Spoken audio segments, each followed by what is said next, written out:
Welcome to Elijah's Discussion Forum.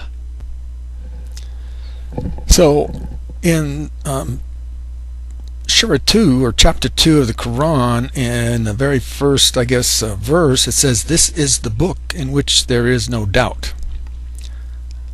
I got nothing but doubts about the book. I don't see any credentials to speak of.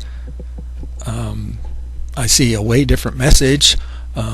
The Jewish and Christian scriptures talk about God coming to earth, God dying for us, and that we can have God living within us, and that God rose from the dead.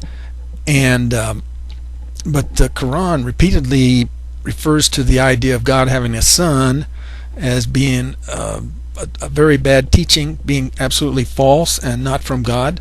So this is completely different. And then they don't consider Jesus to be God who came to the earth at all. They consider him just to be a prophet. When I look at the New Testament, I mean, it's just an incredible set of teachings and stories, even the Old Testament. But in the New Testament, I mean, to me it's obvious God did come to this earth. He did live here for 33 years. He did teach us, do a lot of miracles. He did love us. He was patient. And he allowed himself to be put on that cross so that the ones who turn to him and trust him could be justified in his eyes and have that gap between them and him eliminated,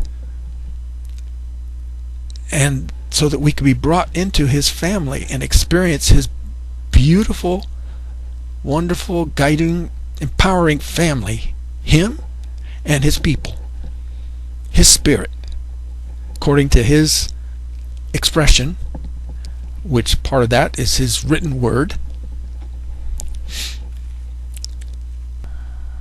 So if we go to in the Quran, Surah, again 2, we go to verse, I guess it's 23. "If you are in doubt concerning that which we have sent to our servant, then produce one surah like this, and call your witnesses. If you are right, but if you are unable to do so, and you can never do so, then fear the hell of fire. Fear the hellfire." Well, when I look at the Jewish and Christian scriptures, the Old and New Testament, it's incredible. The passages, just all, you can go all over the place and just find incredible passages. It's just amazing. The communication abilities, techniques that are used in the Bible, and by the people of the Bible.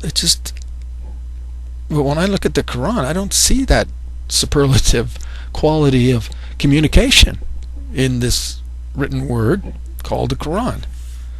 It just seems so weak in every category compared to the Jewish and Christian scriptures.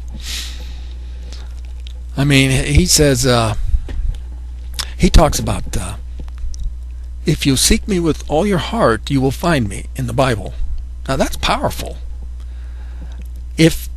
And that's, I don't know exactly where that is. It's in one of the prophets, I think. And then it also says in Isaiah chapter 8, verse 20, something along this lines. It says, "If they don't speak according to this word, they have no light of dawn." That's very clear, very powerful, and right to the point.